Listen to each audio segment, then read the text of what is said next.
Hello, my name is Ambrose, and today I'll be going over our project called Mini Implant Success in Orthodontics, a scoping review.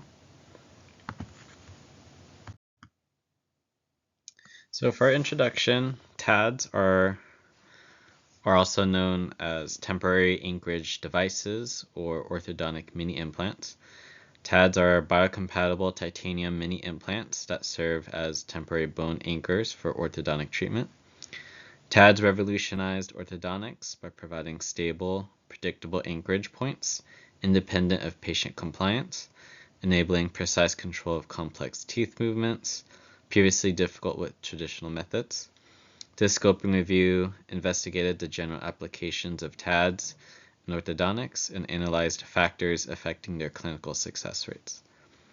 Understanding TAD's success factors, including placement technique, bone quality, and tissue response, is crucial for optimizing treatment outcomes and advancing orthodontic care.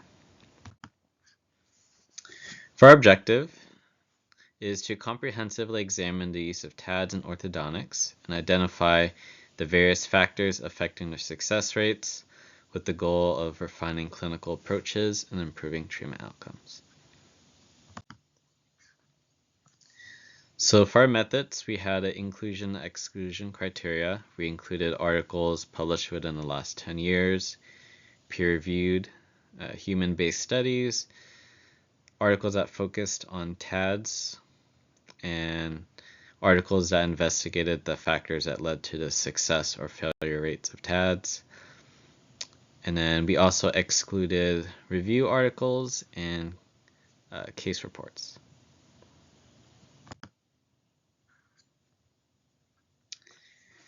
And then this is a flow chart of how we screened the articles. We used databases from PubMed, Dentistry and Oral Science Source, Ovid, Scopus, and Web of Science. We identified the articles. We removed the duplicate searches. We screened through the title and abstracts. And then after we excluded some articles, we read through all the articles and determined if they were eligible or not. And then for our final run through, we had 36 articles. And then on the right side, you could see the breakdown of the study designs, mostly being retrospective studies. So here we have a table that has the results of the articles we included. Some of the more common teeth movements were protraction, protrusion, distalization, expansion, intrusion, and uprighting. Some of the locations varied. However, it seemed like it was placed mostly along the palate. Buccal shelf TADs, infrazygomatic TADs, and interradicular. And then the success factors varied, some contradicting. However, they seemed to be more associated with oral hygiene. Age seemed to have played a factor. Inflammation led to increased failure rates.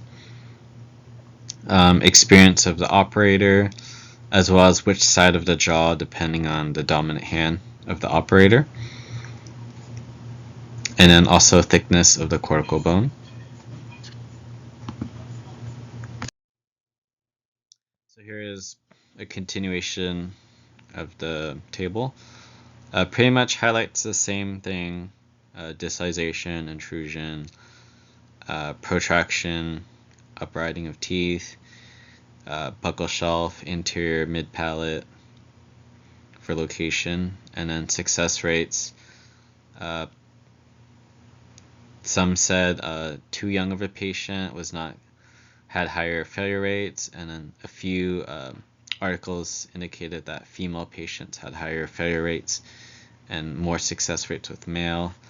The size of the screw generally increasing screw length size had better success rates.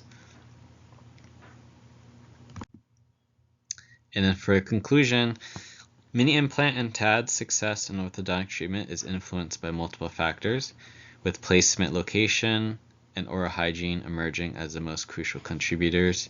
So better hygiene and generally the maxilla had better success rates.